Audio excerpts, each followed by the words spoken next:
All these mini-ice age myths are nothing new. Predictions that we're about to enter one go back to that infamous Newsweek article that I covered in an earlier video.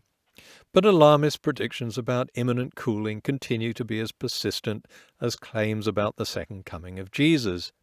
As soon as one predicted appearance of this mini-ice age fails to materialize, another one pops up. So let's take a trip down memory lane. In 2001, Don Easterbrook predicted the global chill would start between 2002 and 2012. But of course it didn't. If we compare Easterbrook's prediction to actual temperatures, he was completely wrong.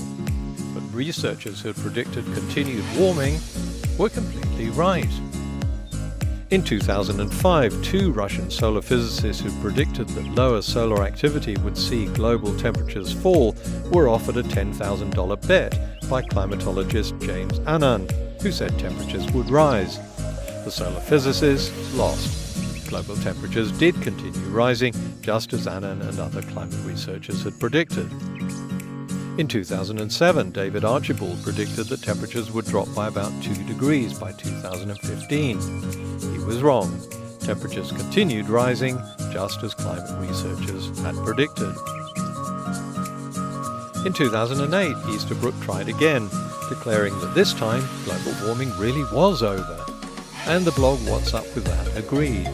It said the predicted cooling seems to have already begun. It hadn't. Temperatures have continued rising since 2008, just as climate researchers had predicted. The same year, two members of the Global Warming Policy Foundation made a £1,000 bet that 2015 would be colder than 2008. They lost. In 2009, Jay Lehr predicted this. We've seen very, very low sunspot activity, and we're definitely, in my mind, not only in a cooling period, we're going to be staying in it for a couple decades. We weren't. We didn't. Temperatures continued rising, just as climate researchers had predicted. That same year, Henrik Svensmark declared, global warming has stopped and cooling has begun. He was wrong. He added that no climate model has predicted cooling of the Earth. And on that, he was right. The climate models all predicted warming. And as they predicted, the world did continue to warm. In 2010, Fox News warned of a big chill, complete with a picture of a frozen Statue of Liberty. It quoted a speech by Don Easterbrook, who once again tried declaring global warming over, and from now there would be global cooling. But temperatures continued rising, just as climate researchers had predicted. In 2011, the New Zealand Climate Science Coalition predicted that 2011 would be the coolest year globally since 1956, or even earlier. It turned out to be the 9th warmest on record. The same year, there was a prediction by 3 Norwegians that the drop in solar activity would cause temperatures to plunge in Svalbard between 2009 and 2020. In fact, temperatures rose, just as climate researchers had predicted.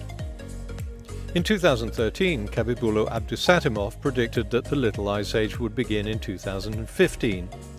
But, well, you don't need me to tell you what happened. In 2014, Kevin Long predicted that temperatures would start dropping after 2015, and a deep chill would set in. It didn't. 2016 was the hottest on record, and the next 5 years were the hottest 5 years on record.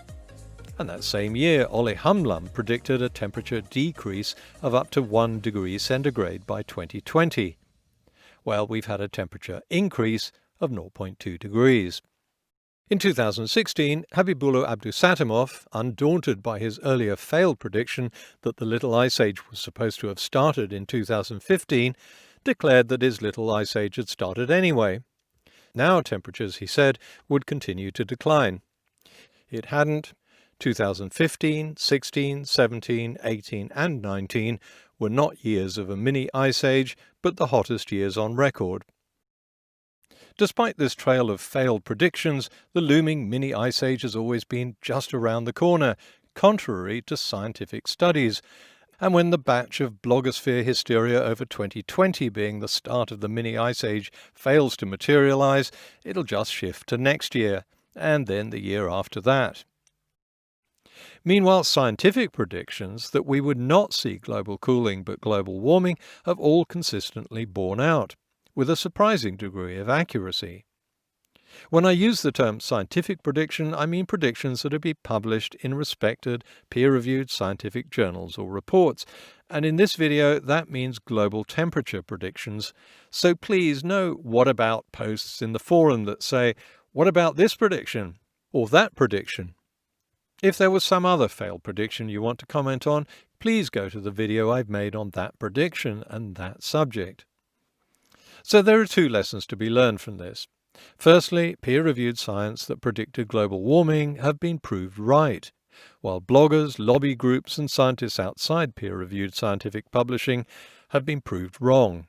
Secondly, if you want to make easy money, make a bet that we won't see a mini ice age in the next 5, 10 or 20 years.